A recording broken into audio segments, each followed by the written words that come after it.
오늘은 복 있는 사람 네 번째 시간으로 하나님께 소망을 두라, 그런 제목으로 같이 말씀을 읽겠습니다. 같이 따라하겠습니다. 하나님께 소망을 두라. 아멘.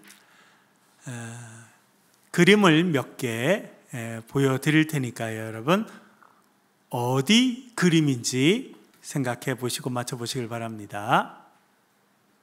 어딜까요?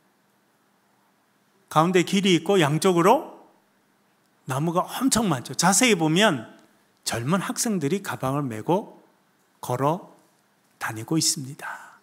대학 캠퍼스입니다.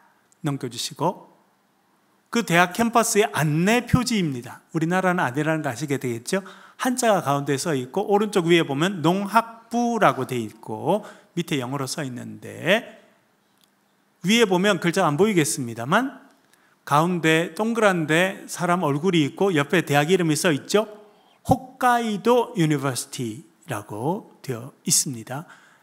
일본 제일 북쪽에 있는 가장 큰 섬인 홋카이도의 가장 유명한 대학의 요 간판입니다. 넘겨주시고, 이 대학의 제일 유명한 게 뭐냐면 농과대학에, 세계적으로 유명한 농과대학이 여기 있습니다. 그 건물입니다.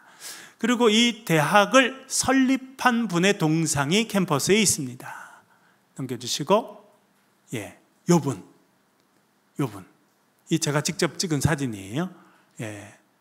윌리엄 클라크 선교사님, 박사님, 이분이 이 대학을 설립했습니다. 그 삿포로 외곽에 가면 이분의 동상이 더 크게 써 있는데요. 넘겨주시고, 이렇게 뒤에 삿포로가 보이시죠? 엄청 넓은 그곳에 농업이 엄청나게 발전한 곳인데, 이분이 이렇게 팔을 탁 들고 있는 모습을, 동상을, 기념 공원과 동상을 해놨는데 그 발 밑에 이렇게 영어로 써 있습니다. 넘겨주시고, 뭐로 되어 있냐면 Boys be ambitious 라고 되어 있습니다. 그림 내려주시고요. Boys be ambitious, 소년들이여 야망을 가져라. 여러분 언젠가 들어보셨죠? 이것은 1868년 시작된 일본의 메이지 유신을 통해서 일본이 완전히 새로운 나라가 되고 세계 초강국으로 성장하는 중요한 때에 일본 전체의 모토가 됩니다.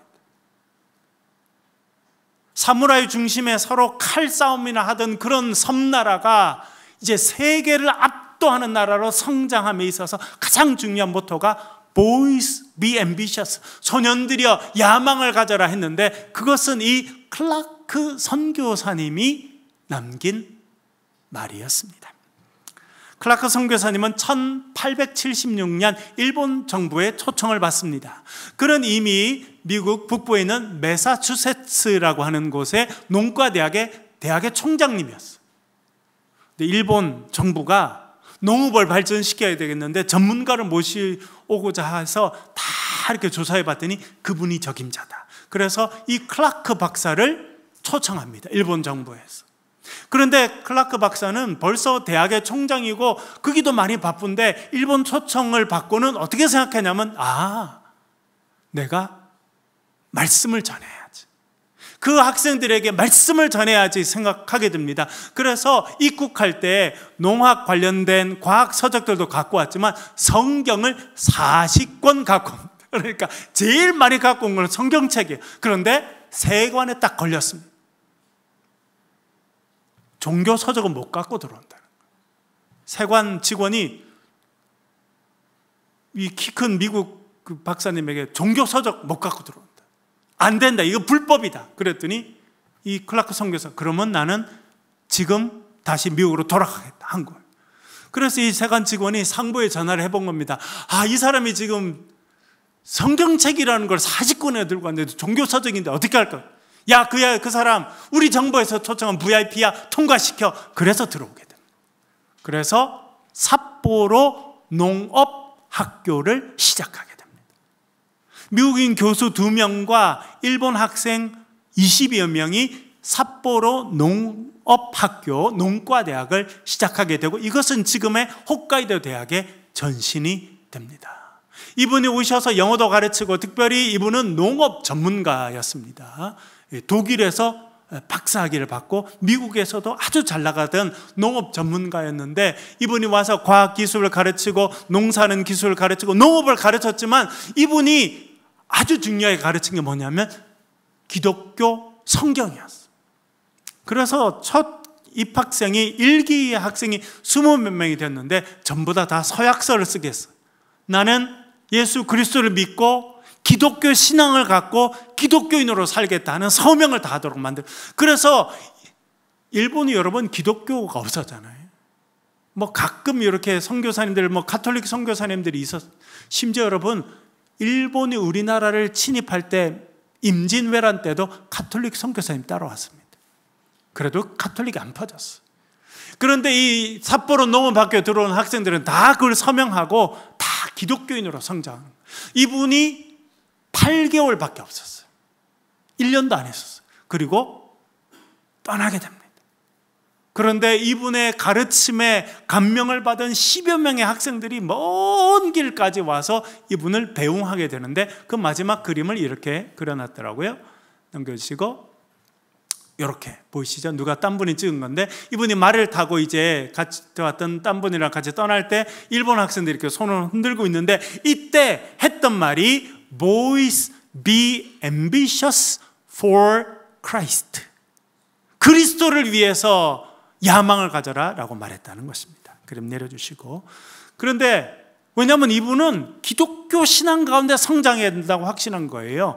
그런데 일본 정부에서는 for Christ, 그리스도를 위해서라는 단어를 빼버립니다. 그래서 boys be ambitious라는 말만 쓰게 되었습니다만, 아마 실제로는 이 선교사의 사명을 갖고 왔던 이 클라크 박사는 떠나면서 자신의 제자들에게 너희들이 농업을 통해서 일본을 발전시키고 인생도 바뀌어야 되겠지만 결국 그리스도를 위한 꿈이 아니면 어렵다라고 생각하고 Boys be ambitious for Christ, 그리스도를 위해서 야망을 가져라, 그렇게 말했다, 그렇게 알려져 있습니다. 그런데 이분의 8개월 동안의 일본 체류는요 엄청난 영향을 미치게 됩니다. 그래서 홋카이도 대학이 지금도 세계 최고의 농과대학 중에 하나로 성장하게 되었을 뿐만 아니라, 이 1기 학생 전부 다가 기독교인이 됐자 그랬잖아요. 이분이 떠난 다음에 2기 학생이 왔는데 2기로 들어온 학생 중에 16살짜리 우찌무라 간조라는 학생이 있습니다.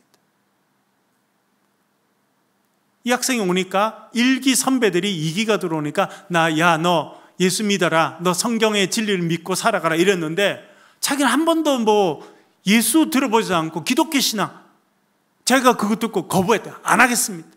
마음이 불편해가지고 근처에 있는 신사, 여러분 일본 불교 그 사당은 신사라, 거기 가서 마음을 위로받고 그랬. 처음에 너무 거절했는데 시간이 지나고 생각해 보니까 이 성경이 진짜구나 해서 이 우찌무라 간조라고 하는 학생이 그 다음 해에 세례를 받게 됩니다.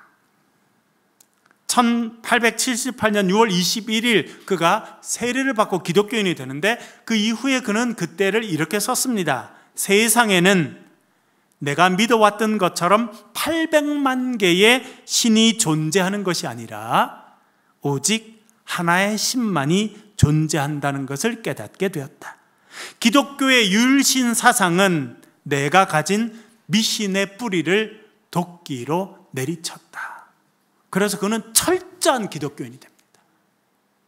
그리고는 기독교 사상가로 일본에서 활동하게 되는데, 그 당시 여러분 그 뒤에 우리나라가 일본의 식민지가 되면서 우리나라의 지식인들 중에 많은 사람들이 일본에 가서 유학을 하고 이 우찌무라 간조라고 하는 사람을 영향을 받게 됩니다. 그 중에 한 명은 김교신이라는 분인데, 그분은 돌아와서 성서조선이라는 기독교 잡지를 처음으로 창간하게 됩니다. 그 중에 함석헌이라는 사람도 있습니다. 여러분 들어보셨습니까? 함석헌.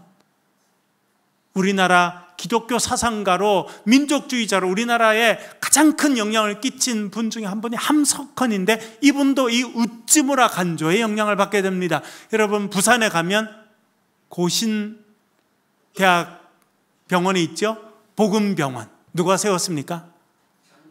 장기려 박사. 평양에서 외과 의사로 살았던 그가 유교 때 내려와서 평생 동안 의술을 펼치고 이 경상도, 부산 경상도 지역에 수많은 사람, 수만 명을 고치는 그런 일을 하고, 우리나라의 슈바이처라고 불리는 사람이 장기려 박사인데, 이 장기려 박사도 우찌무라 간조의 영향을 받게 됩니다. 그러니까 여러분, 이 윌리엄 클라크라는 분이 오셔서 8개월이 있어요. 8년도 아니고 8개월 동안 홋카이도 지역의 학생들을 가르쳤는데, 그 영향은 일본 전체뿐만 아니라 바다를 넘어서 우리나라에까지도 영향을 끼치게 됐구나. 그런데 그분은 농학자로 초청을 받았습니다. 과학자로 초청을 받았는데, 그분은요, 과학만 가르친 게 아니에요. 농학만 왜? 그것만 갖고 충분하지 않다는 걸 너무나 잘 알게 된 거예요. 너희들이 과학 기술을 신봉하고 그렇게 사는 거 중요하다. 그러나 더 중요한 거는 너희들의 소망을 예수 그리스도께 두어야 된다. 하나님께 두어야 된다. 그렇게 해서 그는 마지막 떠날 때 Boys be ambitious for Christ, 그리스도를 위해서 야망을 갖는 그런 사람이 되라라고 가르쳤다라고 하는 것입니다.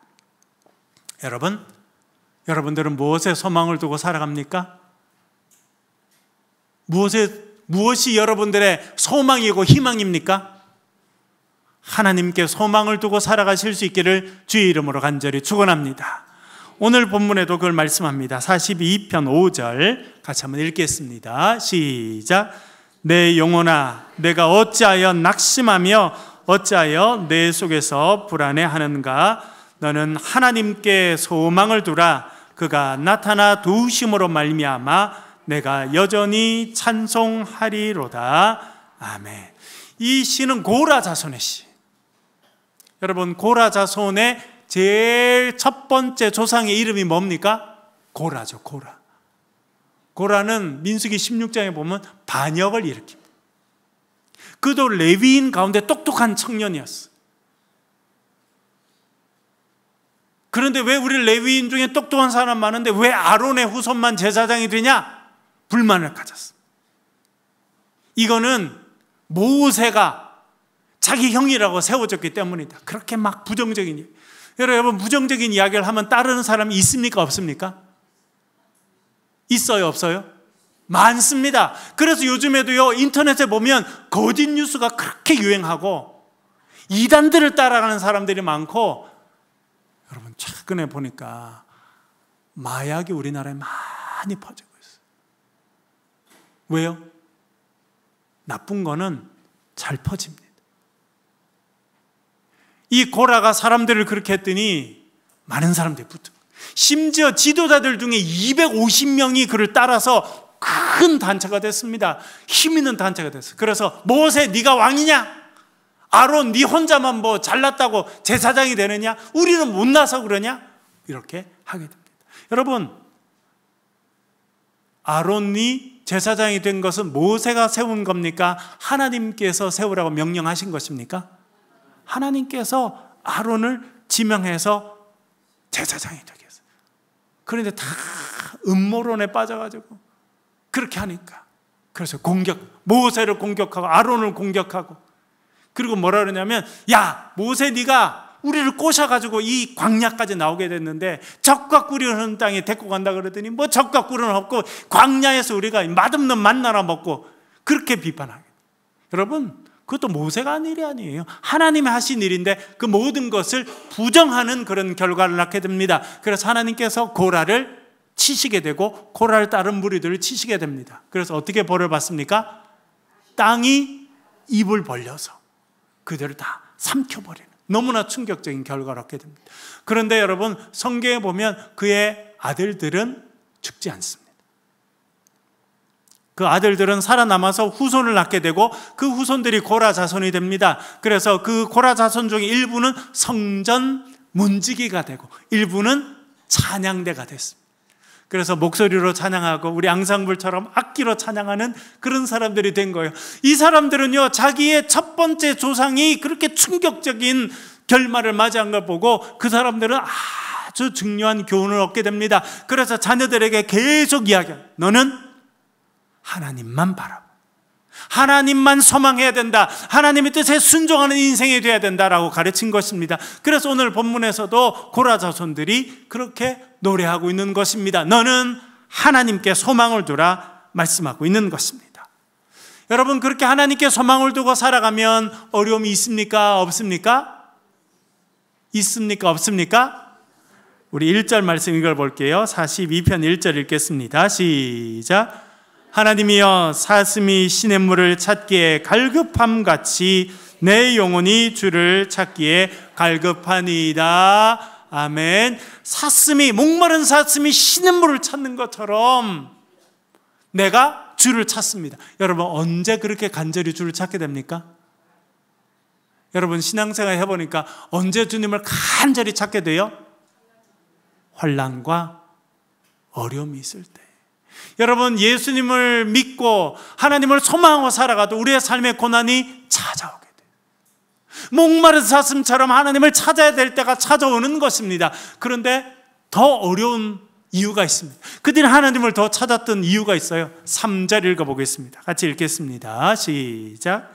사람들이 종일 내게 하는 말이 내 하나님이 어디 있느냐 하오니 내 눈물이 쥐하로 내 음식이 되었도다. 아멘. 여러분, 표현이 얼마나 절실합니까? 내 눈물이 나의 여러분, 눈물이 흘러서 입에 들어가서 짭짤한 눈물 드셔보신 적이 있어요? 없어요?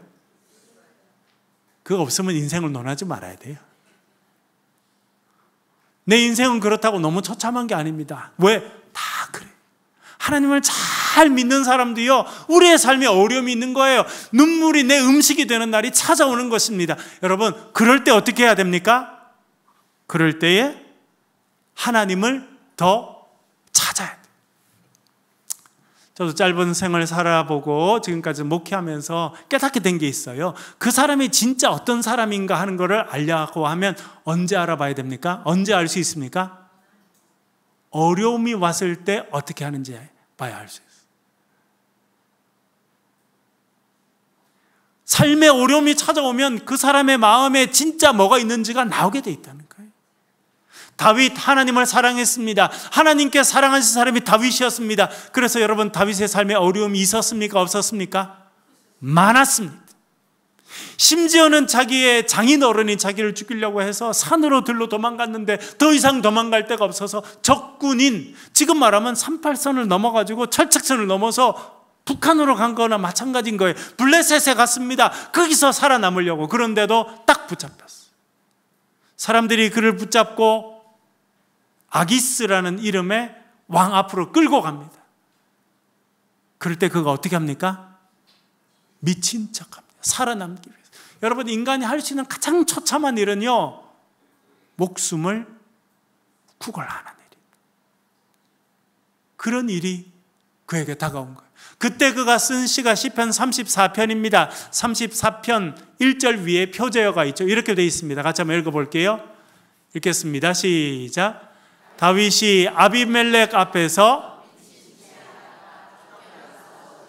뭐 하다가 쫓겨났다고요? 살아남기 위해서 미친 척했어요. 침을 칠칠 흘리고 머리를 다 풀어헤치고 알 수 없는 글자를 그적그적 하니까 산에 보니까 야, 저 미치갱이, 야, 갖다 버려라. 그래서 군사들이 그걸 끌고 나와서 길바닥에 던진 그때에 그가 지은 시라는 겁니다. 그러면서 1절 이렇게 말합니다. 1절, 그가 먼저 뭐라고 말했는지 1절 읽어보겠습니다. 시작. 내가 여호와를 항상 성축하며 내 입술로 항상 주를 찬양하리이다. 아멘. 여러분 같았으면 뭐라 그랬겠어요? 저 같았으면 하나님 이러실 수 있어요? 그랬을 것 같은데. 하나님 정말 이러기에요? 그랬을 것 같은데 다윗은 뭐라 말합니까? 내가 하나님을 항상 성축한다. 하나님이 나에게 은혜를 주셔서 내가 목이 탈환하지 않고 밖에 나오게 됐으니 하나님 감사합니다 그랬다는 거예요. 여러분, 하나님을 믿는 사람에게도 답답한 일이 생기고 힘든 일이 생기는 거예요. 그럴 때 어떻게 해야 됩니까? 하나님께 소망을 두라는 거예요. 5절 읽어보겠습니다. 5절 다시 한번 큰 소리 읽겠습니다. 시작. 내 영혼아, 내가 어찌하여 낙심하며 어찌하여 내 속에서 불안해하는가? 너는 하나님께 소망을 두라. 그가 나타나 도우심으로 말미암아 내가 여전히 찬송하리로다. 할렐루야. 여러분, 위기의 때에 낙심이 찾아오고 힘든 일이 찾아올 때 내 스스로에게 선포해. 뭐라고 선포합니까? 내 영혼아, 어찌해서 낙심하느냐? 어찌해서 불안해하느냐? 어찌해서 두려워서 잠을 자지 못하느냐? 우리 심령에게 선포하는 거예요. 그러면서 뭐라고 선포합니까? 너는 누구에게 소망을 두라? 네가 갖고 있는 아파트에 소망을 두라? 통장, 네가 몇 개 넣어놓은 통장에다가 소망을 두라? 아니고 누구에게 소망을 두라는 겁니까? 하나님, 전능하신 하나님, 지금도 살아계신 그 하나님께 소망을 두라라고 여러분들도 여러분 스스로에게 선포하실 수 있기를 간절히 바랍니다.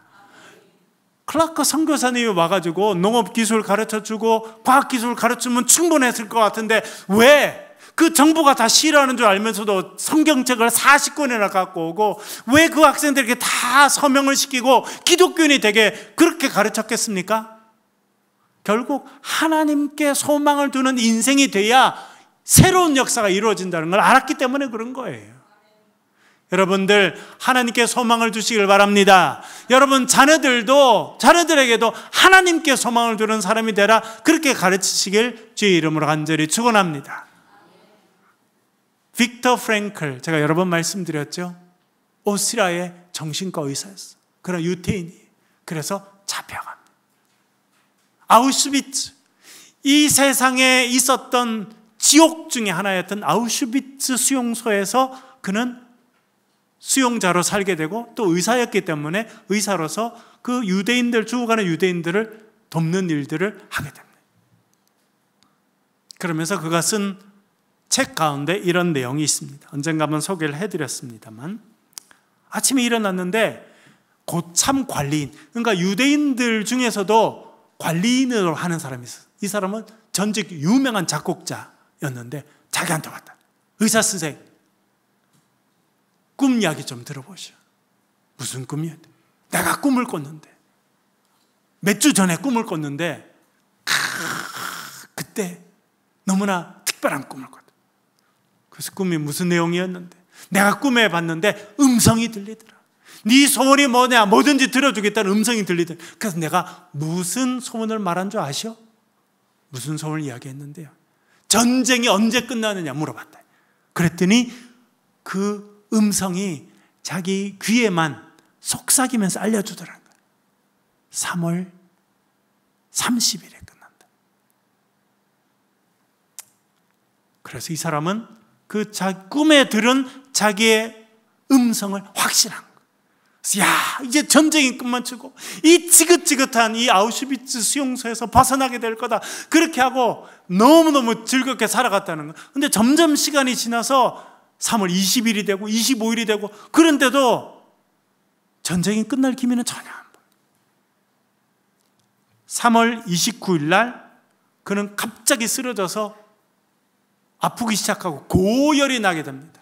그리고 3월 30일 전쟁이 끝난다라고 했던 그날 그는 의식을 잃게 됩니다. 그리고 그 다음 날 그는 죽음을 맞이합니다. 의사였던 그가 자기와 가깝게 지냈던 그 사람의 죽음을 보면서 가까이 가서 보니까 실제로는 발진 티푸스라고 하는 그 균에 감염돼서 그 병으로 인해서 고열로 죽은 거예요. 그런데 그가 이렇게 써놨습니다. 그 사람의 죽음을 초래했던 결정적인 요인은 기대했던 해방의 날이 오지 않았다는 데 있다. 그는 몹시 절망했고 잠재해 있던 발진 티푸스 균에 대항하던 그의 저항력이 완전히 사라졌다.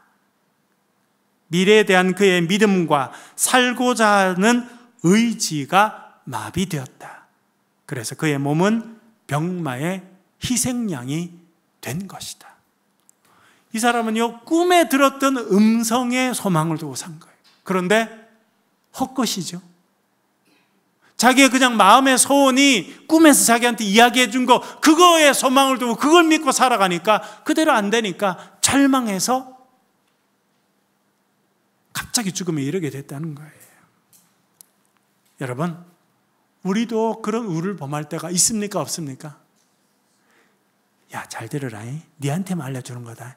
아파트 앞으로 3배 오른다. 그러니까 은행빚 왕창 내가지고 이 새로 지은 아파트 사라. 들은 사람 있어요? 없어요? 그거 어떻게 됐습니까? 저도 지금 사는 동네에 이사 간 지 2020년째 이사 갔잖아요. 가니까 1년 안에 아파트 값이 30% 오른 거예요. 그래서 저희들이 2년 지나고 이사 갈 때쯤 됐더니 그 주인이, 그 전세 그 주인이, 제가 싸게 줄 테니까 저보고 사라고 해서, 돈이 없으면 못 삽니다. 내가 싸게 주는 거라고. 이번 기회 놓치면 안 되고 사라고 그래. 돈이 없으면 못 산다. 그래서 저희들이 딴 아파트로 나왔는데 그 아파트 그 뒤로도 20% 이상 떨어졌어요. 빚내서 샀으면 어떻게 되는 거예요? 저는 물론 살 마음도 없고 살 수도 없었습니다. 여러분, 옆에서 우리에게 그렇게 말하는 사람이 많아요. 그게 여러분의 소망이 되고 그걸 의지하고 살아가면요, 힘든 인생이 되는 거예요. 그래서 오늘 고라서서 뭐라 말합니까? 너는 누구에게 소망을 둬라? 하나님께 소망을 둬라. 그리하면 네가 찬송해. 제가 이번에 깨달았어요. 하나님 앞에 소망을 두고 살아가는 사람은 새 노래를 부르는 인생이 된다는 거예요. 할렐루야. 세상 여러 가지 분명하지 않은 것들 두고 살아가서는 여러분 새 노래가 있을 수 없어요. 한숨과 한탄이 나옵니다. 그러나 우리가 주님을 소망하고 주님께 소망을 두어 살아나가면 우리의 삶에 새 노래가 임하게 될 줄로 믿습니다. 클라크 선교사는 일본 젊은이들에게 하나님을 소망하고 살아가는 신앙을 심은 거예요. 과학기술만 심은 것이 아니라 같이 너희들이 믿음을 가져야 살 것이다. 제가 홋카이도 대학 가보니까 세계 최고의 농과 대학 중에 하나로 성장했어요. 한 명이 8개월 있었는데 주님을 의지하도록 만드니까 그 지역이 바뀌고 인생이 바뀌게 된 것입니다. 여러분, 주님을 소망하고 살아가는 저와 여러분 되시길 주의 이름으로 간절히 축원합니다.